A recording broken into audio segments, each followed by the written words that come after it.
à tous, enchanté d'être parmi vous aujourd'hui. Donc je vais vous parler de la transformation digitale. Donc c'est un discours qui est plus à destination des entreprises pharmaceutiques et du dispositif médical, pas nécessairement des sociétés, des startups de la e-santé. Mais bon, vous y reconnaîtrez tous à travers les thèmes que je vais aborder. Donc, la première chose que je voulais dire, c'est qu'on nous a demandé de parler plus des innovations technologiques et des tendances.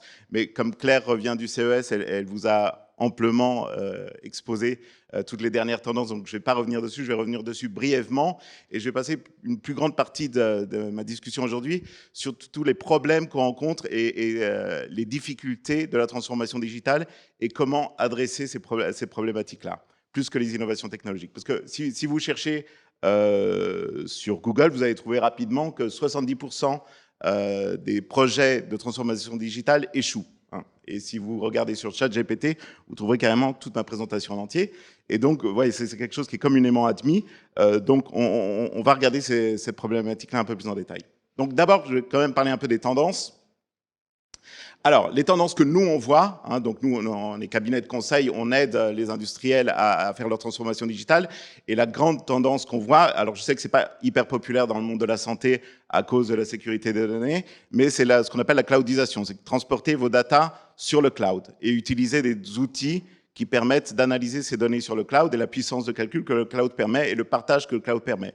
Alors, pourquoi est-ce que c'est particulièrement intéressant pour les parcours de soins et dans la santé? Parce que les parcours de soins restent cloisonnés aujourd'hui, qu'on le veuille ou non, à l'hôpital et entre les différents acteurs de la santé. Il y a encore beaucoup d'interruptions et de manque de transfert de données et de manque de partage de données entre les différents acteurs. Donc le cloud, pour ça, c'est quand même une solution idéale de pouvoir mettre les données à disposition sur le cloud afin d'aider les professionnels de santé à avoir accès à des données et à des données de patients fraîches et mises à jour.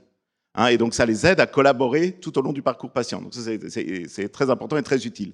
Et de même, on demande aux patients de plus en plus d'être acteurs de leur parcours de santé, surtout quand c'est des maladies chroniques, des parcours un peu complexes. Il faut qu'ils puissent se prendre en charge eux-mêmes et qu'ils s'organisent, qu'ils soient un peu leur chef de projet de leur parcours, pour éviter justement toutes ces interruptions et pour être à l'aide de leur médecin traitant, s'assurer que le parcours soit le plus fluide possible, avoir les données à disposition sur le cloud, pouvoir mettre les données pour que les différents acteurs de santé puissent accéder à des données à jour, ça c'est également, ça rend le parcours beaucoup plus efficace. Bon, alors maintenant je ne vais pas vous demander qui d'entre vous a téléchargé l'application Mon Espace Santé et qui l'utilise. Mais bon, les solutions existent aujourd'hui. Alors, il y a toute cette méfiance autour des données de santé, etc., qu'on ne veut pas mettre sur le cloud.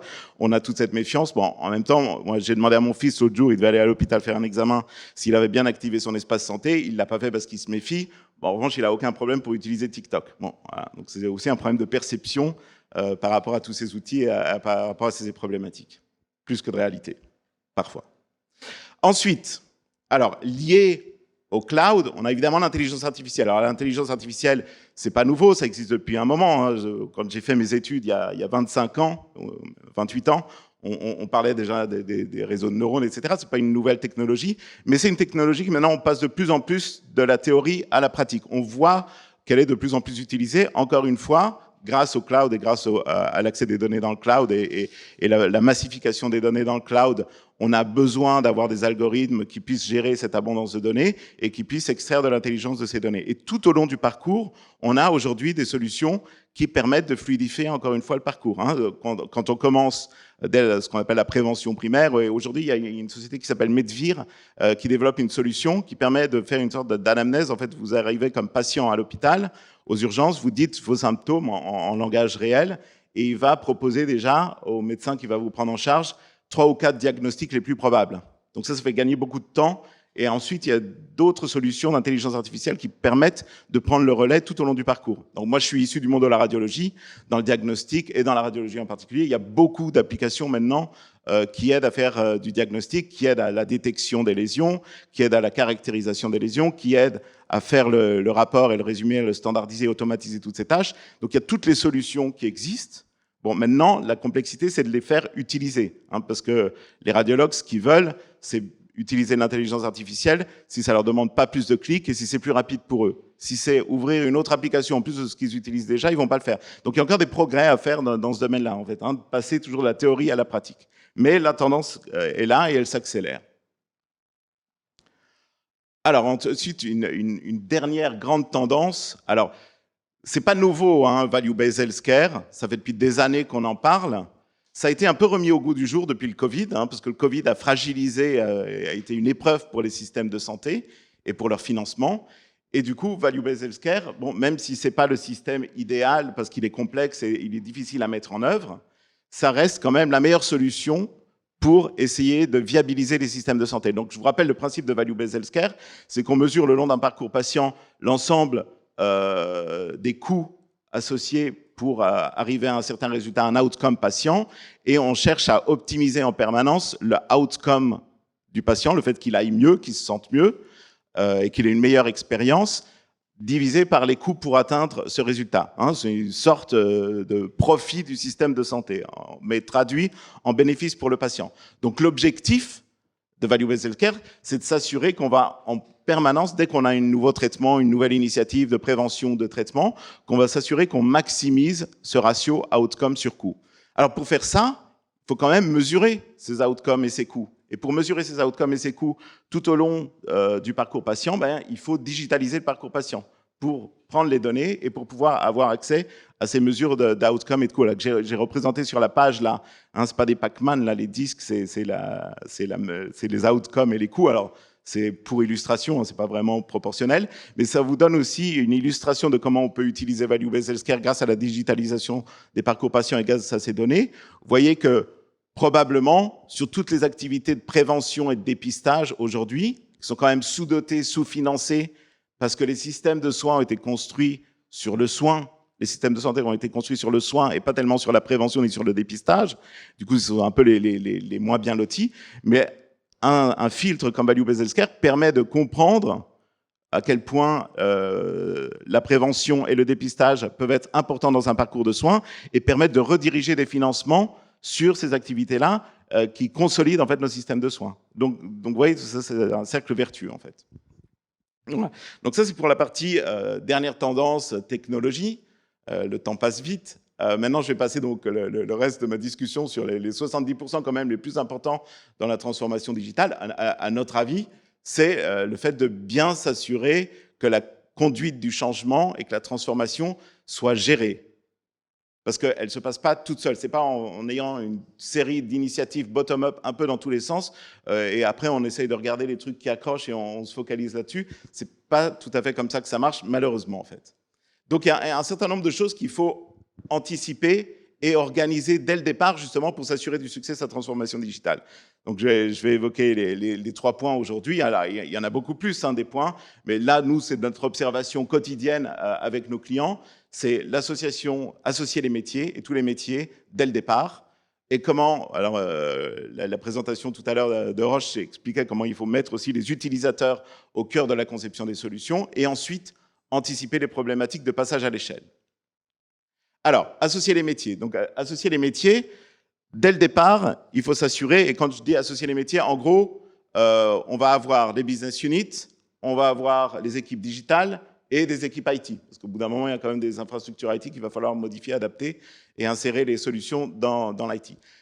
Ces équipes-là, il faut les faire travailler ensemble. Alors, il faut qu'elles collaborent, mais collaborer, ça ne veut pas dire juste « moi, je commence, puis je te refile le bébé, puis toi, ensuite, tu me repasses ta solution, puis moi, je vais dire que ça ne me convient pas parce qu'on n'a pas vraiment travaillé ensemble, et du coup, on se renvoie la balle, etc. » Donc, il faut que les équipes travaillent ensemble dès le début, et qu'elles apprennent à travailler ensemble en se connaissant et en partageant leurs objectifs et leurs contraintes. Hein, c'est important parce que les gens qui sont dans des sociétés pharma, dispositifs médicaux, typiquement, les gens qui sont dans des équipes digitales et les gens qui sont dans des business units connaissent pas bien forcément le métier de l'autre parce qu'ils l'ont pas exercé eux-mêmes. Et quand on ne connaît pas bien le métier de quelqu'un d'autre, on ne connaît pas ses objectifs et ses contraintes, et on a du mal, du coup, à collaborer. Donc, c'est pour ça qu'il faut avoir des réunions et vraiment des échanges pour définir des objectifs et des contraintes communs dans ces projets et avoir une organisation de projet où ces équipes vont travailler ensemble tout le long du projet et pas juste épisodiquement. On fait un run, on fait 2-3 ateliers, on met des post-it,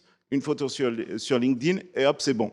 Non, c'est vraiment une organisation sur le long terme de collaboration proche.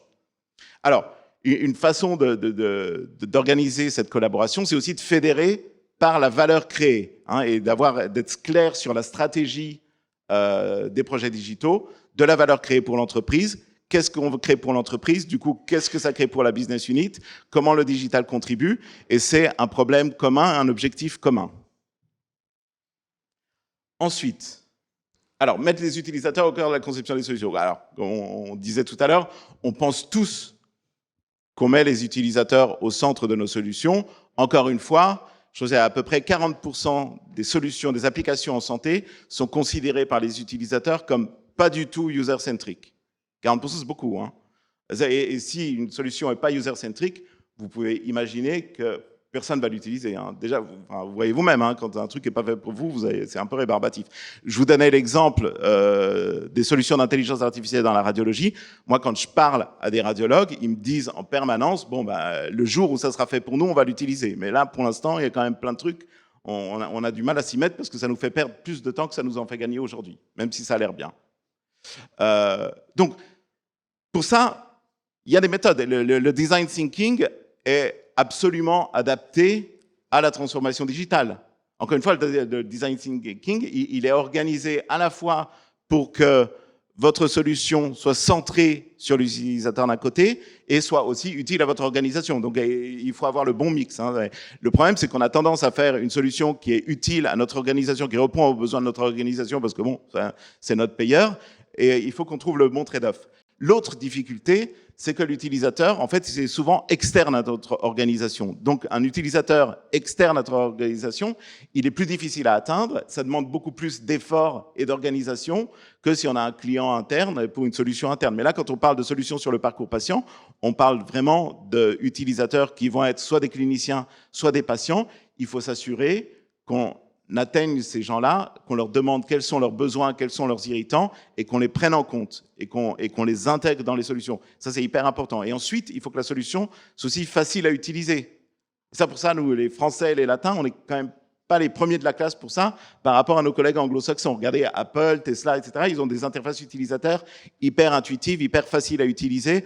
Ils sont capables de faire des trade-offs en disant, bon, c'est pas parfait technologiquement, mais les gens vont l'utiliser parce que c'est simple et intuitif pour eux. Donc ça, c'est des trade-offs que nous, on a plus de mal à faire parce qu'on veut avoir une solution qui est parfois technologiquement parfaite, mais qui, du coup, va être difficile à utiliser. Donc là aussi, il faut tenir compte de ces contraintes-là dès le départ et de les intégrer et de les avoir bien à l'esprit. Ensuite, alors, dernier point, désolé pour l'illustration, c'est la seule que j'ai trouvée pour le passage à l'échelle, mais donc le passage à l'échelle, c'est que vous allez passer d'un pilote et d'un prototype à une industrialisation de votre solution. Alors, là aussi, c'est quelque chose qui peut être compliqué parce que vous organisez des pilotes, des initiatives autour de cas d'usage dans votre entreprise, ça marche super bien, gros succès. Bon, mais par contre, moi, c'est l'équipe France qui a fait ça un peu dans son coin, sans en parler avec l'équipe globale. La solution qu'ils ont mis en œuvre, c'était très bien à l'échelle à laquelle elle était, à l'échelle de pilote. Par contre, pour l'industrialiser, il va y avoir énormément de problèmes d'interopérabilité. Les coûts vont exploser, ça va être difficile à faire ou pas faisable. Et hop, l'initiative se fait tuer, alors même qu'elle était très successful. Et ça, on le voit tous les jours, nous, hein. Et un autre problème, donc le message ici, c'est anticiper le passage à l'échelle, anticiper l'écosystème technologique dans lequel votre solution va devoir se développer pour être sûr qu'elle est bien interopérable et pour ne pas découvrir en cours de route que la difficulté qui risque de faire capoter votre projet. L'autre problème, c'est aussi un problème de business model. Hein, on parlait de business model tout à l'heure également. Assurez-vous que votre solution que vous allez créer, et on revient au fait qu'il faut que votre projet soit bien congruent avec la stratégie de votre entreprise, vous allez développer une solution digitale à l'échelle de votre entreprise. Vous n'êtes pas forcément une société digitale, vous n'êtes pas forcément un vendeur de solutions digitales. Est-ce que ce business model correspond à votre business model de vendre du traitement? Les marges ne seront pas forcément les mêmes. Alors, les coûts, vous allez forcément les avoir, ça c'est sûr, hein, votre financier va vous dire toute la liste des coûts, ça vous les aurez par cœur, etc. Par contre, les revenus d'une solution digitale ne sont pas toujours évidents, parfois c'est des revenus induits.